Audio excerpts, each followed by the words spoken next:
Hey, what is up, everybody? Welcome back to my Retro Rewind series with Sean. I am in one of the game rooms, in one of my game collection rooms.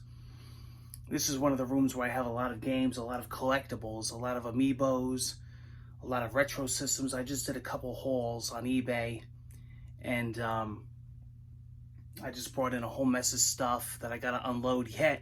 Tons of stuff. The collection's always growing. I have over 11,000 games. Every system from the 70s, retro, mint condition, everything. 3,000 strategy guides, collector hardcover, mint condition, rare statues, amiibos, very, very rare, expensive games, a giant sword collection, giant board game collection, whatever. It's all in here. Half of it is not even on display. And, a lot of people were bringing up the subject, what about game collecting? How did you get into it? How long have you been doing it? And that's a huge topic. All I could say is that game collecting has been something that I've always enjoyed. As you can see, I've had a channel on YouTube since 2008, and I've been game collecting since I was a young child. That's why I have so much. Most of my collection is my collection. In other words, to say, it's stuff that I've kept. I've never got rid of it. That's why I have it. A lot of it is mint in the box, and a lot of it is stuff that I've gathered with me through my life that I've added to my game room. So I've always kept games. And of course, through the years, you do lose stuff. And as a kid, you do misplace stuff. You bring stuff to a kid's house, a friend's house, they lose it, whatever, a cousin or whatever. And through the years, I did have to buy some of it again. But for the most part, unlike a lot of these YouTubers that you see on here, a lot of these big game collectors, for the most part, most of my stuff is mine that I've always had. I didn't have to really rebuy a lot of the stuff that I already owned. A lot of the stuff that I'm buying is stuff that I never had that I want to add to my collection. So a lot of the stuff is stuff that I grew up with and that I've always, had. But like I said, some stuff that got lost, or some stuff that maybe it was, not a great copy, and I went on eBay or Letgo and I found an even better copy. Sometimes I upgrade my collection, like if it doesn't have a box or a manual. I'm always doing that. I do have multiple copies of stuff because I'm compulsive. Sometimes I have like, Super Mario Brothers 3 or The Legend of Zelda Gold cartridge. I don't know how many copies of that I have. And I can never pass up a copy of that. Or like an Atari 2600 or an NES system or a Game Boy. It's like there's some things that are like I'm compulsive with that I have to have multiple copies of. But there's like this special collector's edition strategy guide or a very rare NES game. I mean, I've paid in the hundreds for, single games. I've done it before. Or especially statues. Like, look at this stuff. These are all mint condition statues in the box. Amiibos. I have every amiibo ever made. Most of them are mint in the box, never opened. Strategy guides. I have open amiibos. I have every Nintendo figure from the world of Nintendo. I go to the New York store. I bought every one of the statues there. The limited edition statues. I have the shelves and shelves of rare retro games, new games. Some systems I have a complete collection of, including European or imported games. Pokemon cards, I think I have 22,000 cards. These are not even included in my collection count. These are Pokemon cards that I haven't even had a chance to open yet. These are mint in the box. I got probably a few $1,000s worth of Pokemon cards that aren't even open yet. Never mind what's in my binder. More amiibos. I have over 100,000 music CDs. More statues here. These amiibos I didn't even go through yet. More statues, more games. I have these two closets are full of games in boxes and systems, probably about I don't know, maybe $30,000 worth of video games just in those closets. I know, you see a lot of these big YouTubers with millions of subscribers. Let me tell you something. I can give them a run for their money with my collection. They don't even have a clue. And half of them don't even know what they have. They just buy to have it. I know about my games. Trust me. And like I said, a lot of my games are games that I always had growing up. PC boxed games. That desk over there, that metal desk is filled with PC games, and then I have a crate over there, a silver crate that's filled with boxed PC games that are mint in the box. Some are sealed, like Myst, Monkey Island, Police Quest, King's Quest, Doom, Riven.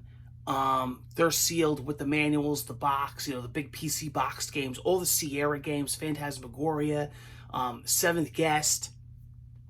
Big PC game collector. I'm always into that.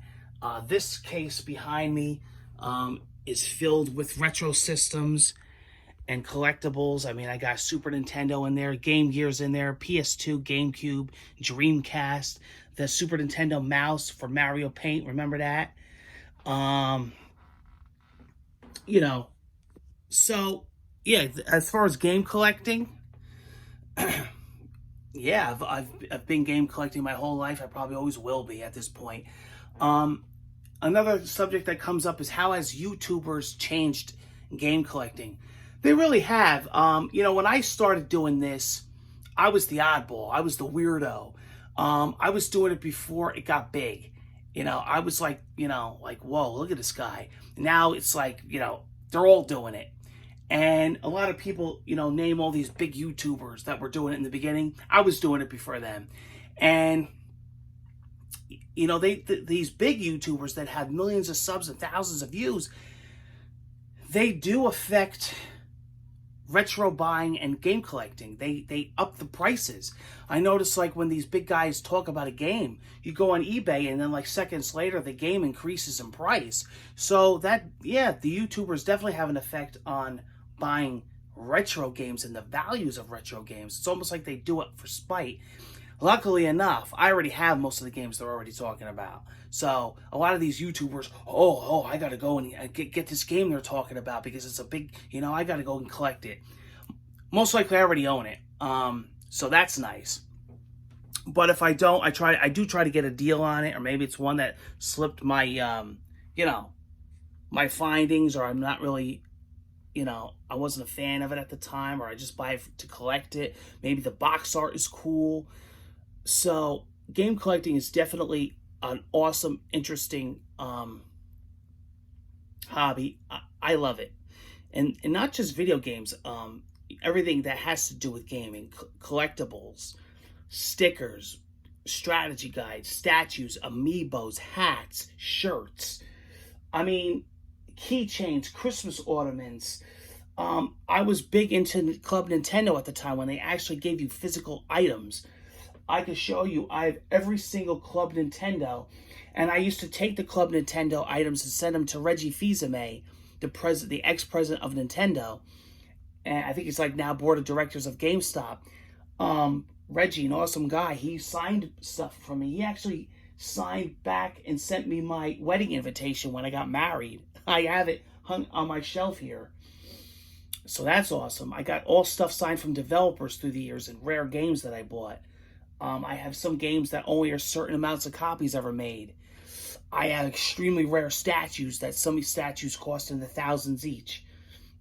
Rare systems with, rare, serial numbers on them that like a certain number of console made. Lots of stuff like that. I mean, but like I said, most of the stuff is stuff that's been with me. But, a lot, of course, stuff that's come out recently. Funko Pops. I started getting into the Funko Pops. Of course, when Amiibos hit, man, I'll never forget that, man. I absolutely, to this day, lose my mind with collecting Amiibos. It seems like a never-ending battle. But the subject has come up and I want to address it and talk about it. I thought it was a good topic. I thought it was a great topic for this series. Retro game collecting, or video game collecting in general, or collecting in general. What do you guys collect? I mean, I collect other things too. I collect camera gear, lenses. I collect swords. I collect knives, daggers. I got in the high thousands. Um, I used to collect coins. I collect Pokemon cards. Like I said, I got in the thousands of Pokemon cards. But you know, I kind of put that in the video game category because it's Pokemon, Nintendo. Statues, big into statues, even non-video game statues. I was big into McFarlane. I got all the Spawn. I got all the Movie Maniacs. I got a lot of sports. I mean, I got the Mortal Kombat up there. I got the Assassin's Creed up there. I got, oh my God, I got so much stuff. I got posters. You know, this is not even, just think what you're seeing is only one room, and only a fraction. Just think, down here is all stuff that I never went through yet. This is collectibles. These are games. These are books. These are figurines. These are strategy guides. These are video game related board games like Yahtzee, puzzles, mugs, stuff that was from Nintendo World, stuff that was from GameStop, that was limited edition. There's Wii games. I have probably 500-600 Wii games, 400 or 500 Wii U games, hundreds and hundreds of NES, Sega, hundreds of GameCube. I have pretty much almost the entire collection. Dreamcast, PlayStation 1, PlayStation 2, PlayStation 3, Xbox 360, PlayStation Vita, a DS, 3DS, probably in the thousands. I don't know. It's massive. So, game collecting. What do you guys collect? Do you guys collect video games? How big is your collection? Do you guys have a YouTube channel? Do you guys show off your collections? I love doing it. I've always done it, and I'm always looking for more stuff, whether I own it or not. If it's a good deal, most likely I'm going to be picking it up for the collection, and the collection is always growing. Take care, guys. Until the next Retro Rewind with Sean, I'll be seeing you. Lots of videos coming.